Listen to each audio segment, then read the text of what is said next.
We've definitely got our work cut out for us this afternoon with a major winter storm coming together over Oklahoma and Texas. There's how it looks on the surface map, being driven by a 1044 millibar high across Saskatchewan. That's bringing us cold air advection into the central and midwestern regions of the U.S. and helping to form this snow band extending from New Mexico all the way to Ontario. We're seeing a lot of rain closer to the front itself in this region right here. This is a fairly shallow cold front, and we're going to take a look at that shortly on the cross sections. So get ready to see what's happening between these points, Kansas and the Gulf of Mexico. And out to the west, it is disturbed. There's another wave on this frontal boundary. Back behind it, some blowing dust in the Yuma and El Centro area, and some rain, and I haven't plotted it on here, but maybe some snow showers in the higher elevations of Mexico. Further out east, another frontal wave located in Mississippi. That's helping to produce some showers from Alabama, Atlanta, all the way up into Ohio. And on the East Coast, stagnant polar air, an inversion just off the surface, lots of moisture helping to produce this area of fog and low stratus. Taking a quick check out in the Pacific, things are fairly quiet, 1032 millibar high.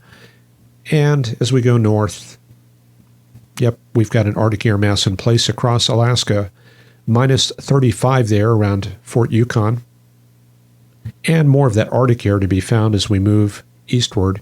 Minus 37 up there in Victoria Island, minus 38 on Baffin Island, and of course, much of that air is coming south. And then a quick look out in the Atlantic. Not much going on. An occlusion parking itself over Baffin Island, and there's the tail end of that frontal system. Yeah, and we've got that winter storm in Texas coming together.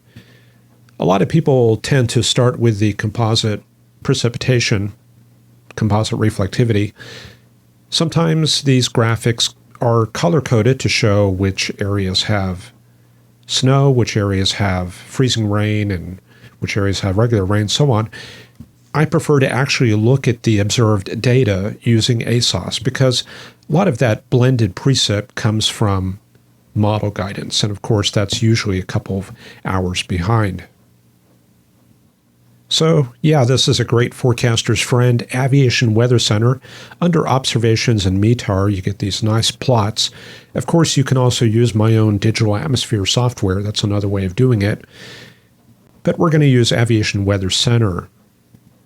So let me zoom in and check that out.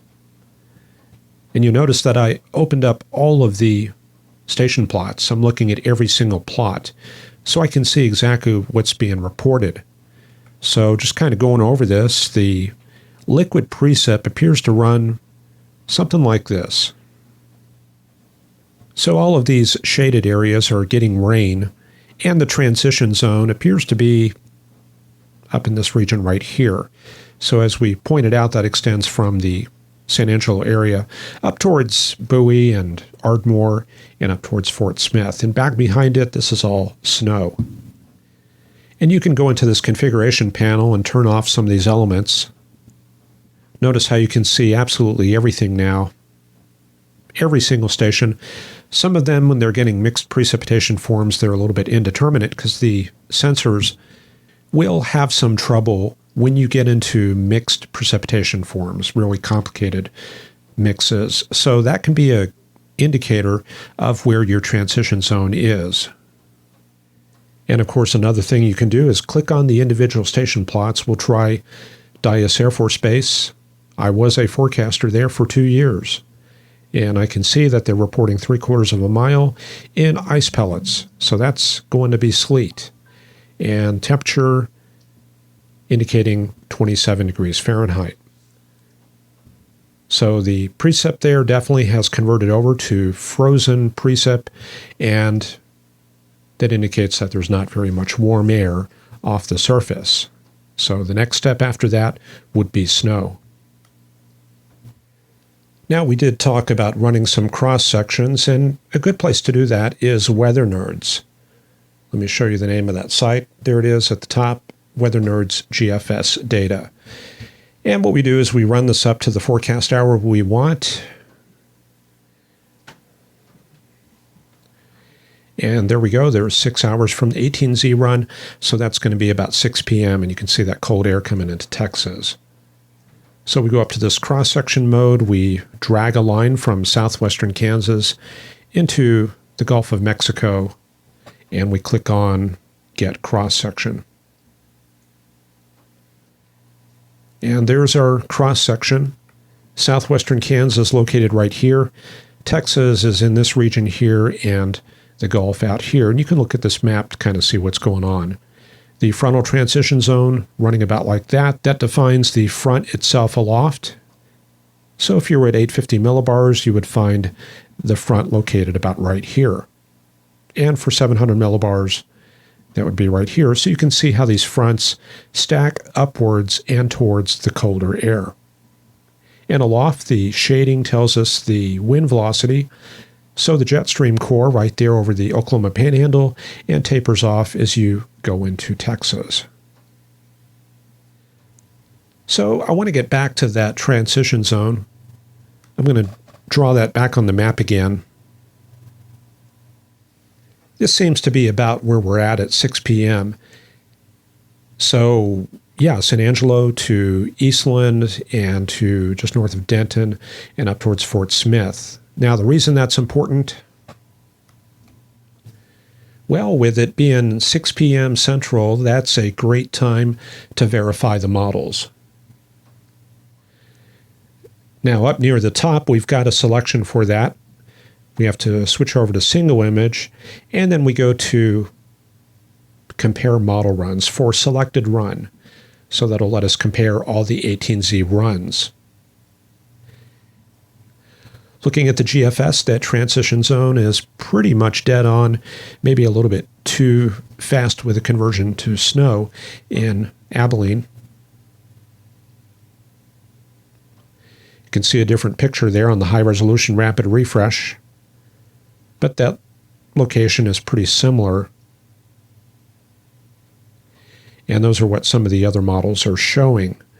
Now, if that's kind of indeterminate, you can go back to the 12Z run.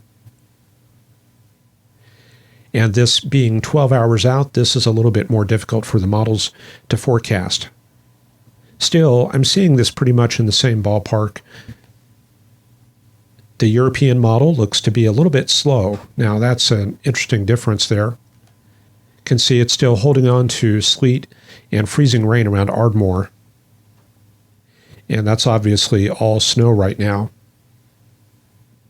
So the GFS a little bit more aggressive with a changeover, and I probably like that. Let's take a look at some of the other models. The HRW FV3 looks a little bit too slow as well, except on that tail end.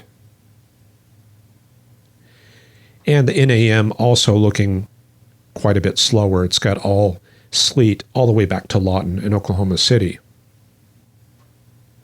So already we have a pretty good idea which models are performing well. And I do like that GFS. I did notice last February the ECMWF was a little bit better with the mid and upper level scale details, but the cold, the shallow air masses, all of that stuff near the surface, the GFS did do a better job, and it looks like it's performing well today as well. So what more to say? Freezing rain marching eastward overnight into Paris, Waco, Austin by dawn, and then on into East Texas as the upper level support starts drying up. Also, we're looking at problems developing around Little Rock, Memphis, and Paducah. Pretty large area of mixed precipitation moving eastward tomorrow morning. Now, I haven't analyzed this in any detail. I mean, we admittedly are a bit Texas-centric. However, large area of snow up there in central Missouri. We talked about that on the supporter stream on Monday, and lots of potential for ice in the central Mississippi River Valley. And a good product to look for on the left under winter weather, you've got this total accumulated ice. And we can see how that stacks up. Looks like a lot of problems from Pine Bluff up to Memphis, Paducah, and even into southern Ohio. And here's how the same product looks for Texas. Not as well developed. In fact, you can kind of see a wedge right here of not much ice, and very likely there's a bit of cyclogenesis going on in East Texas, really bringing up that plume of warm air. And you can kind of see what's happening on the 850 chart. That's that zone of strong warm air advection. Looks like a surface cyclone right there. Front running about like that. So, yeah, this is going to delay the changeover to frozen precip forms. And you can see right there around Texarkana, 6Z, that's about midnight. Well, it's hard to read the low levels, but we can look at the skew-t there.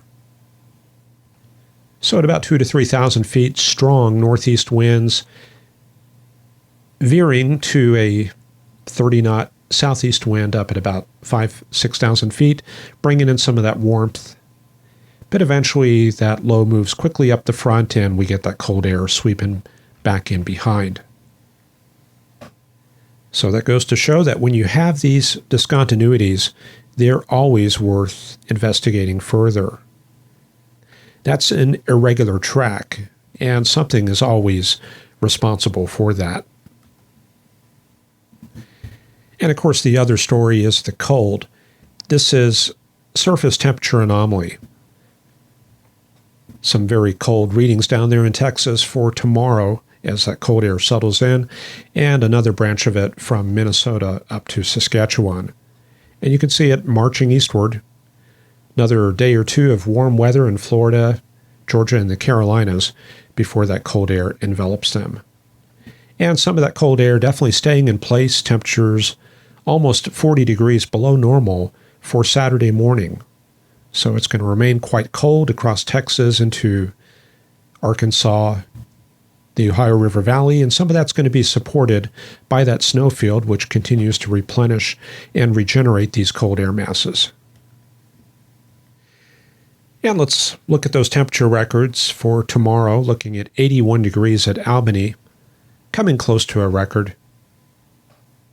And it will be a cold one for Friday morning. Looking at 20 degrees there at Austin, tying the record for the date set in 2011. Same thing at Del Rio, 21 degrees, and Abilene down to 7. And a very cold one for Saturday, single digits all the way down to the Interstate 20 corridor, 3 degrees there at Wichita Falls, 11 at San Angelo. Those will break records for the date, and will be tying records from Tulsa all the way down to Corpus Christi. A little bit of a warm-up for Sunday, but still flirting with record temperature territory in Texas, 10 degrees there at Wichita Falls. So let's put it all together and look at our national forecast. Now, one thing I did not cover was the intrusion of that cold air into central New Mexico. Let me switch over to that real quick. Go ahead and pan out to the west. And you can see some very cold conditions in Albuquerque. They got snow coming down, 19 degrees there, with a gusty east wind. That's those canyon winds coming from the higher terrain, Klein's Corner up there near 7,000 feet or so. Some of that cold air extending all the way south, Guadalupe Peak there, northeast winds, snow, and El Paso not quite cooled down, still up at 47, but that defines the eastern, or I should say the western fringe of that Canadian air, about like that. And then some of the air of a more Pacific origin, that's going to be it right there, maybe a little bit further south. But we do see a lot of that during these weather systems in the southern Rockies. You tend to get this wedge of warm air as the Pacific system moves in and the cold Canadian air moves west over the passes. And eventually that closes up as the Pacific air moves west to east. So that's what's happening there, the snow in New Mexico with upslope flow, orographic lift, and upper level vertical motion. Everything spreads eastward, big mess in Texas, convective elements coming together overnight from East Texas all the way into western Tennessee, and then during the day it all spreads eastward, most of it past the Mississippi River by afternoon, and then spreading into the Appalachians by evening. So quite a bit of snow up there in upstate New York, western Pennsylvania, and a mix through Pennsylvania itself into New England. Do we get a big nor'easter with this? No, not really. Little low moves up the coast, but not much in the way of pressure falls. Now at this point on Friday night into Saturday, there's that dissipating polar air, 1040 millibar high over Texas, so it will be cold, very sunny during the afternoons and very cold at night. And we have another Alberta clipper coming in from the north. There it is. I'm not sure if that's coming together just yet. There's kind of a series of waves up that boundary. Let's see what happens. Saturday into Sunday, a little weak clipper comes south into Iowa and Nebraska, not much going on. And then we get very strong downslope flow in the Canadian prairies, westerly winds, and that's not conducive to Arctic air. So it looks like things will be kind of quiet next week. Kind of a moderating trend there. And looks like maybe later in the week, right around there, something does come down. Very compact 1040 millibar high late in the week, affecting mostly the Midwest, but eventually spreading some of that cold air into Texas. And then there's another clipper coming south that rides over the top of the cold dome and just kind of a series of waves moving from west to east. That's about all there is to say about that. So the focus for tonight on that winter weather system. And I think this sums it up pretty well. Winter storm warnings all the way from Junction, Texas, into eastern Maine. You don't see that very often. Around it, a ring of winter weather advisories, and then a separate area in that upslope zone in New Mexico for another winter storm warning. And then up north, various wind chill advisories. And then I do see lurking under here, this is a area of concern. That's probably, it's a nice storm warning. Memphis up to Paducah and maybe just west of Lexington. So bad news for Memphis.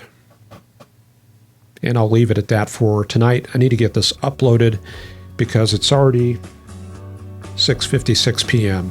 and we've got to render this and get it uploaded. I hope you enjoyed the webcast. Thank you to our newest supporter, Lara Tobias Tarsh. Welcome, and I appreciate your Patreon support. That does help keep this program going. Hope everybody has a great Wednesday evening. We'll be back here on Friday. Take care, and we'll see you then. Bye-bye.